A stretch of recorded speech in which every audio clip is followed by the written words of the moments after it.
Buenos Aires is home to more psychoanalysts per capita than any other city in the world, and print journalism has been a major vehicle for the popularization of psychoanalytic thought there.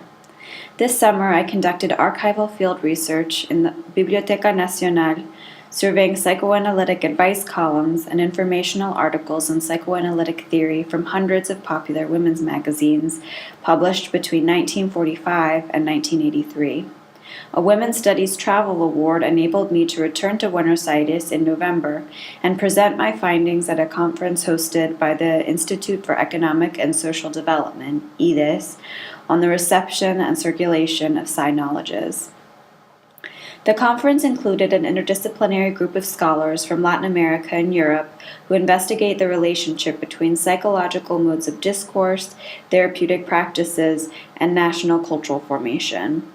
Rather than soliciting completed empirical research, the conference organizers brought together brief works in progress, creating a forum to discuss problematics inherent to the study of psi knowledges.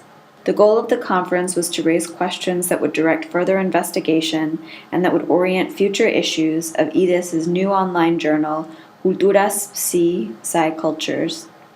Ultimately, final versions of the papers presented at the conference will be published as part of a dossier in the September 2013 issue of Culturas Psi.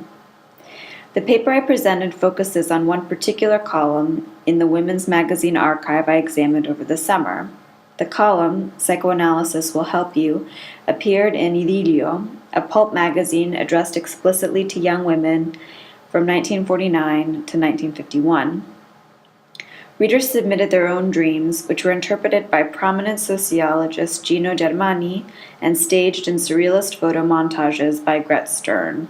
Stern and Germani's subjects were all women, and their renderings emphasized themes of domestic anxiety, professional struggle, and romantic frustration. The literary and visual elements of Idilio's print archive ground this essay's critical examination of the relationship between psychoanalysis and feminism in mid-century Argentina.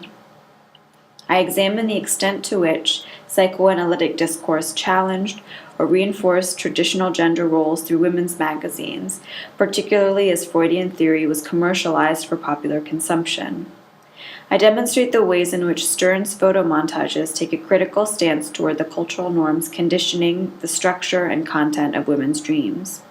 More importantly, the essay offers a critical reading of women's dreams themselves, asking what it might mean to extend the space of the psychoanalytic clinic beyond the intimacy of the consulting room, and how a more expansive view of therapeutic intervention redefines the nature of care, or help, as articulated in the column's title.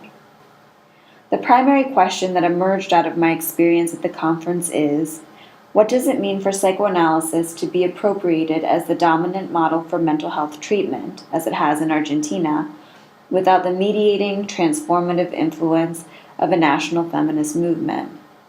This is not to say that feminism does not or never did exist in Argentina, a claim many scholars make without hesitation.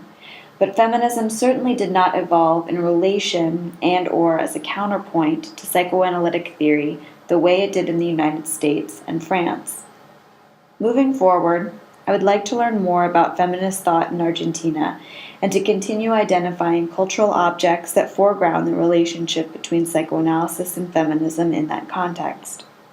I would like to continue conversations begun at the conference by contributing a version of my paper to Culturas Psi and engaging in the online discussion the journal solicits.